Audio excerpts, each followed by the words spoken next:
Čujo, sem Kristina Kosmač, specializantka psihodinamske psihoterapije.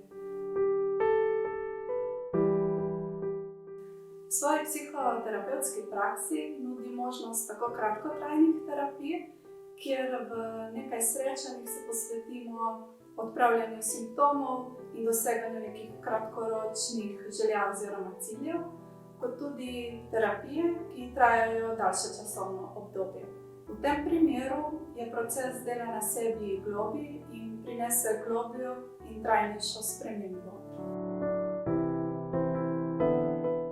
Velikokrat je tako, da ljudje najprej poskušamo svoje težave odpraviti sami. In to je super. Popolnoma nič pa ni narobe, če se v nekem trenutku odločimo poiskati podporo pri soočenju s tem, kar se nam dogaja. Mogoče je to takrat, ko začutimo, da smo se znašli v nekem našem začaranem krogu misli, občutkov ali dogajanja. Skozi terapevtski proces lahko ugotovimo, da lažje in pogosto celo hitreje dosežemo želeno spremembo.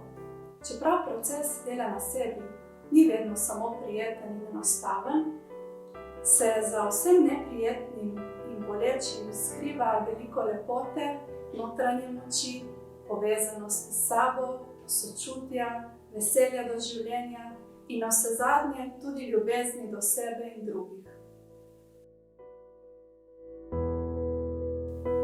Nikoli ni prezgodaj ali prepozno, nikoli ni premalo ali preveč hudo, da se odločimo za psihoterapijo.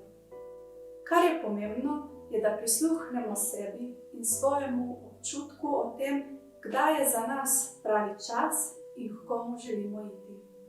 Nekaj v nas vedno pozna pravi odgovor.